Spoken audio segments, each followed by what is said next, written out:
Senior Congress నాయకులు, కుల సంఘాలు, జేఏసీ చైర్మన్ గజ్జల కాంతం కరీంనగర్ ఆర్ఎన్బి అతిథి గృహంలోని పత్రికా విలేకరుల సమావేశం ఏర్పాటు చేయడం జరిగిందన్నారు. ఈ సందర్భంగా పెద్దలకు కాంతం మాట్లాడుతూ ఆస్తుల పంపకాలలోని సమన్యాయం చేయాలని అడిగినందుకే కవితక్కను ఇంటి నుండి బయటకు పంపే కుట్ర చేస్తున్నారని అన్నారు. కేటీఆర్ ముందు ఇంటిని చక్కదిద్దుకుని తర్వాత కాంగ్రెస్ గురించి మాట్లాడాలన్నారు. కమిషన్లు, స్కామ్ల కోసమే ప్రాజెక్టులు కట్టిన కేసీఆర్ బీసీ కులగణన, ఎస్సీ వర్గీకరణ చేపట్టిన కాంగ్రెస్ కు మద్దతు ఇవ్వాలని కోరిన కవితక్క కాంగ్రెస్ పార్టీ గురించి, ముఖ్యమంత్రి కేసీఆర్ రెడ్డి గురించి మాట్లాడేటటువంటి హక్కు కేటీఆర్ కు లేదన్నారు. ఒకప్పుడు 60 ఎకరాలున్న కేసీఆర్ కు ఇప్పుడు 600 ఎకరాల ఫామ్ హౌస్ ఎక్కడి నుండి వచ్చిందన్నారు. దుబాయ్, లండన్, అమెరికా, సింగపూర్లలో కేసీఆర్ కుటుంబ సభ్యులకు వేల కోట్ల ఆస్తులు ఎక్కడి నుంచి వచ్చాయన్నారు. త్వరలోనే కేసీఆర్ కుటుంబం తీహార్ జైలుకు వెళ్లటం ఖాయమన్నారు. ఇచ్చిన మాట ప్రకారం హామీలు అమలు చేస్తున్నటువంటి కాంగ్రెస్ ప్రభుత్వం స్కాములు ఎక్కడ చేసింది, మూటలు ఎక్కడ మోస్తుందన్నారు. కేసీఆర్ ప్రభుత్వ పాలనలో రాష్ట్రం నిండా అప్పుల పాలైందన్నారు. రేవంత్ రెడ్డి పాలనలోని ఇప్పుడిప్పుడే ఆర్థిక వ్యవస్థ కుదుట పడుతుందన్నారు. పార్టీ బాగుంటేనే బారాసాలో ఉండాలి, లేదంటే బీజేపీలోకి వెళ్లాలనే ఆలోచనలో హరీష్ రావు ఉన్నట్లు పేర్కొన్నారు. ఈ ఆస్తి పంపకాలు అనేది కవితక్కను బయటికి వెళ్ళగొడుతున్నారు. ఎందుకు వెళ్ళగొడుతున్నారో గజ్జెప్రా కేటీఆర్, నేను అడుగుతున్నా కదా.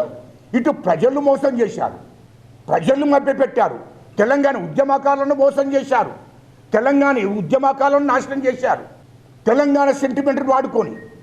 ఇటు చివరికి వస్తే సొంత ఆడిబిడ్డ కూడా పాపం ఆమె ఎంతో కొంత కష్టపడదు తెలంగాణ కోసం. కవితగా ఆమె కూడా కష్టపడ్డదయ్యా తెలంగాణ కోసం. ఆమెను కూడా బయటికి వెళ్ళగొట్టే కార్యక్రమం చేశారు.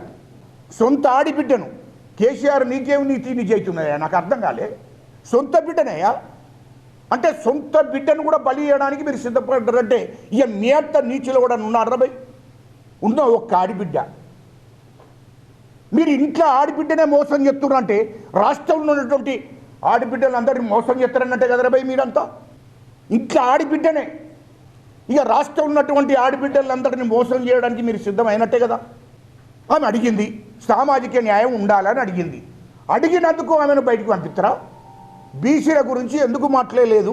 బీసీలకు 42% కాంగ్రెస్ ఇచ్చింది వాస్తవమే కదా.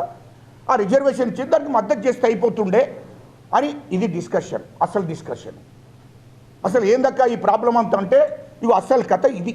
ఇంట్లో కేటీఆర్ మొత్తం విమర్శన ఎత్తుడు, కానీ మనము కూడా కొన్నిటికి ఒప్పుకోవాలి కదా.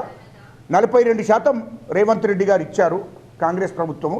ఆ 42%కి మనము కూడా సపోర్ట్ చేస్తే కేంద్ర ప్రభుత్వం ముందట పెట్టిండ్రు, అది పార్లమెంట్లో బిల్ అయితే బీసీలందరికీ న్యాయం జరుగుతుంది. బీసీలకు మనం కూడా ఇయ్యమని ఒత్తిడి పెరిగితే బీసీలను మనం కూడా బీసీలందరూ కూడా మనకు సపోర్ట్ చేస్తారు అన్నది.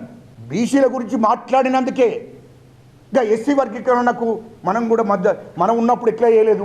ఆ ఎస్సీ వర్గీకరణ ముఖ్యమంత్రి రేవంత్ రెడ్డి గారు చేసినప్పుడు ఆ బహిరంగ సభలో మేము కూడా ఆనాడు లేఖ రాసినాం కేంద్ర ప్రభుత్వానికి వర్గీకరణ చేయమని.